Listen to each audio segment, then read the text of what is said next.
আপনি আমার ফিগার দেখেন, ফিগারটা কেমন দেখাইতেছে। ফিগার তো কি বলবো আর। এখন দেখেন এই যে ফিগার, এত সুন্দর চেহারা বানাইছি, এই যে ফিগার, এই যে ফিগার গুলা, এগুলা যদি আমি না দেখাইতে পারি তাহলে এগুলো এত কষ্ট, এত পরিশ্রম করে, এত জিম, তারপরে আমি প্রত্যেক দিন ঘন্টার পর ঘন্টা আমারে দৌড়াইতে হয় সকালবেলা উঠে, তাহলে এগুলা যদি আপনি আপনাদেরকে দেখাইতে না পারি তাহলে তো মনে করেন যে আমার তো জিনিসটা হইলো না। মানুষ যদি ফিটনেস গুলো হলো দেখানোর জন্য, আর যদি আমি ঘরে বসে থাকি তাহলে তো আমার দেখানোর জিনিস হইতেছে না।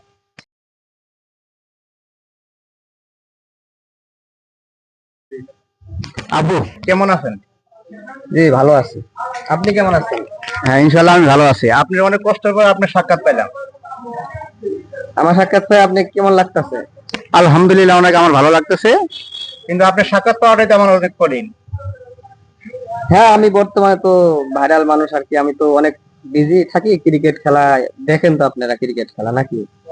হ্যাঁ, খেলা দেখি। আপু, ক্রিকেটের ভিতরে আপনি অনেক ধরনের অশ্লীল অঙ্গভঙ্গি করেন, এগুলা দেখে অনেকেই অনেক ধরনের মন্তব্য করে। এই মন্তব্যগুলো শুনে আপনার কি রাগ হয় না বা খারাপ লাগে না?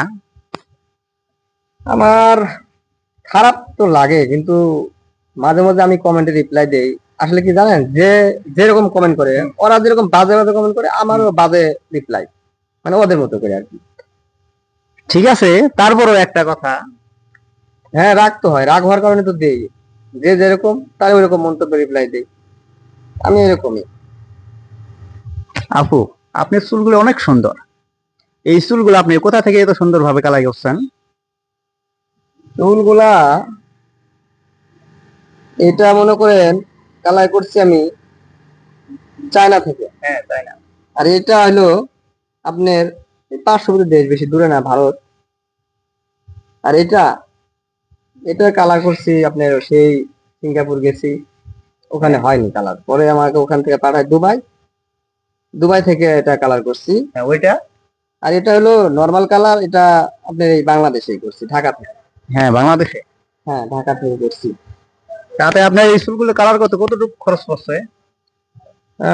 মিনিমাম, না খরচের কথা বলা যাবে না, এটা পার্সোনাল। আচ্ছা, ঠিক আছে, আপনি এটা সিক্রেট থাক, সমস্যা নাই। আপনি আমার ফিগার দেখেন, ফিগারটা কেমন দেখাইতেছে। ফিগার তো কি বলবো আর।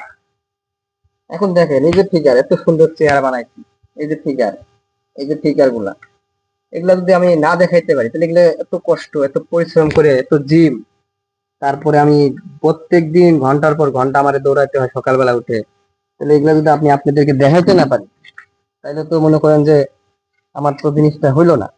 মানুষ যদি ফিটনেস গুলো হলো দেখানোর জন্য, আর যদি আমি ঘরে বসে থাকি তাহলে তো আমার দেখানোর জিনিস হইতেছে না। ঠিক আছে, তারপরে একটা কথা, এরকম অশ্লীলতা তো ছড়ানোটা ঠিক নেই। ছড়ানোটা ঠিক না, অনেক অনেক কথা বলে।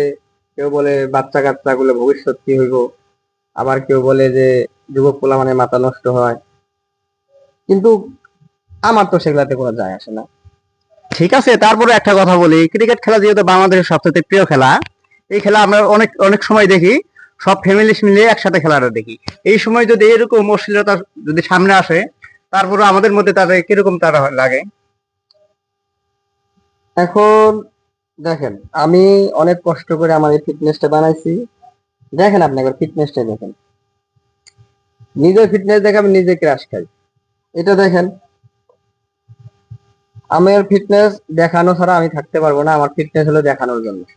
যদি ফিটনেস এত সৌন্দর্য, এত স্টাইল, এত গেট আপ, এই যে চুল এক একটা এক এক কালার, এগুলো যদি করে যদি আমি দেখাইতেই না পারি তাহলে আমার এই ফিটনেস দিয়ে আমি কি করব? এটা তো আমাদের ক্রিকেটের একটা অসম্মান জানানো হচ্ছে। না, আমি আপনার মতো ইন্টারভিউ, আপনার মতো সাংবাদিক যে আমার কথা শুনে না, তার মতো সাংবাদিকের সাথে আমি ইন্টারভিউ দিবই না, আমি চলে যাবো। থাকে না।